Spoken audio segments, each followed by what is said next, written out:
reasonably strong, but not terribly strong. Alright, so let's look over here. The little pedestal that I use to hold the lever that shuttles everything back and forth. It's 4 inches tall. The base of it's about 2 inches. It's got I think a 1/4 20 bolt through it. This little rod right here, he's 3 inches long, and he's got holes along there so that you can change the leverage. That's where I wound up. And this is just a flat piece of metal that's got a hole in it to hold a screw on there, and bent over in an L shape with a locking nut. All these nuts on the ends are locking nuts, so they don't work loose. A little ramp that the thing slides on. He's it's about 7.5 inches long, and I made it from one inch wide plate, and I think it's 1/4 inch thick. Okay, so I've got a hole here that I think 5/8, 9/16 that goes through it. You screw the die in from the bottom, because this is a reloading press turned upside down. Okay, so I put it on a metal plate which was 8 inches square that I bought at the steel supply, because they had a bunch of them like this for making fences. I think this is for the lock part of the fence or something, but it was just right for what I was doing. And then I got a piece of 2x2 square tubing, and I cut it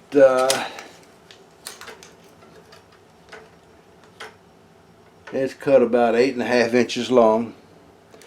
You can't see the ruler from there, can you? I gotta back this thing up. Yeah, anyway, this is 2x2 tubing, and it's cut about 8.5 inches long. Okay, I don't know if you can see all that or not, but it's about 8.5 inches long. It's sized so that this reloading press can be turned upside down and stuck, you know, and it will fit right down even with the metal plate down here. Turn it sideways here a little. I made this nice long piece here from a piece of scrap metal so that I could use it up here instead of down here. This guy is 4.5 inches long. Not sure if that's aimed up good enough. 4.5 inches long. This is a piece of angle iron, and it's 2 inch by 2 inch angle iron of a relatively thin composition. These are the holes in the bottom of the reloading press. I just lined them up to put bolts in them, and you can tell by the upside down writing that this is upside down. Alright, so all the bolts on it pretty near are 1/4 20, except for these two little guys. They're some other size. I think they are. These pieces of linkage here, see if I can measure them. They're, how long are they?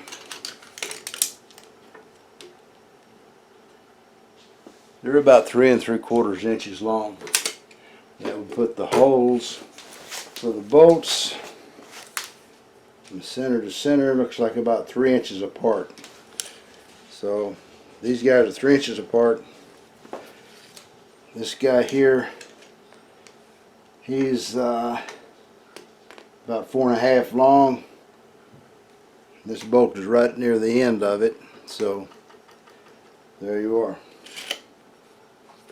Alright, this thing is just a piece of flat aluminum about 1/8 of an inch that I bent to fit. I twisted it over so I'd have a flat surface this way and a flat surface that way. Let me go handheld for a minute and we'll look this thing over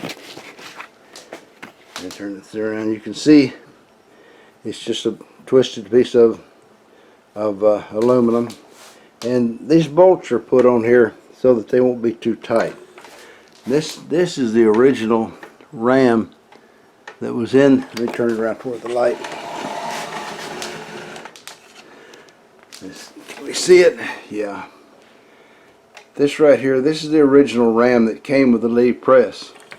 And that little piece on the bottom there, this is where the pedestal goes to set your bullets on. This is not the one that came with the press. I made it myself, and I guess I need to measure it too. That little pedestal is made exactly the same way as the one for the Lee press, and I didn't have the stupid calipers turned on, so I'll have to measure it again. So I'm going to put you to sleep while I do that. Okay, getting as close as I could to that little pedestal, I get 1.385. That's in the, in the ballpark, because how long you make it, you'll want to custom make that to suit yourself anyway. But that's close to the right size for mine. I couldn't get the calipers dead on it, touching it, so naturally that's going to be off a little bit. Now the die is screwed into the bottom here, and it too is upside down. But I screwed it in there with the adjusting nut so that everything fits right. Okay? It's pretty simple. These are 1/4 supports, one on each end of the little ramp. It's got a slot cut right in the middle of it. I'll get some light and show you. I'm not sure if we're adequately seeing the slot under there or not, but you can see the bolts moving in it back and forth when my light works. It's one of those Harbor Freight lights. You can see that it comes over, drops the bullet, and then lets this guy push right down through there. Brings another bullet over and drops it while the little pedestal is up.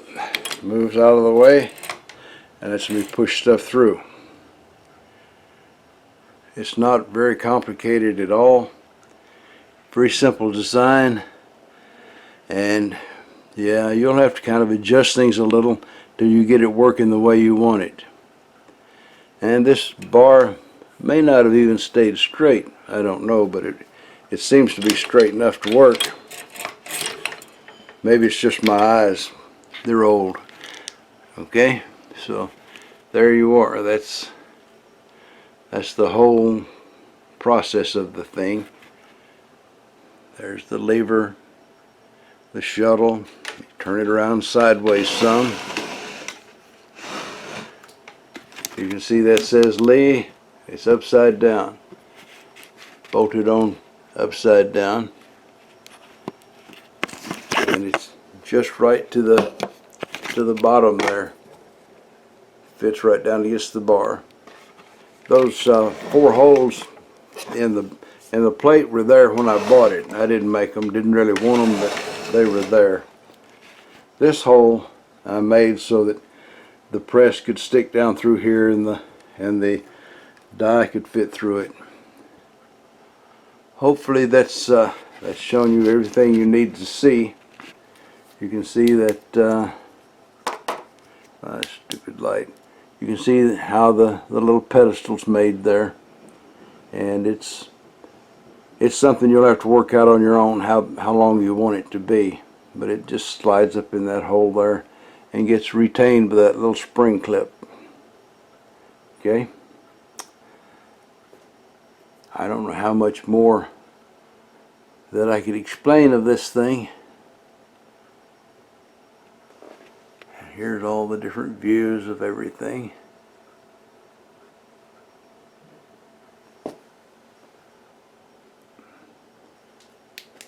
I hope this helps you out in building your own.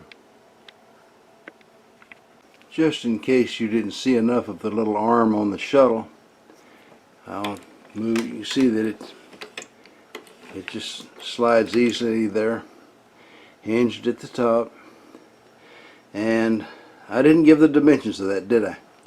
Hang on.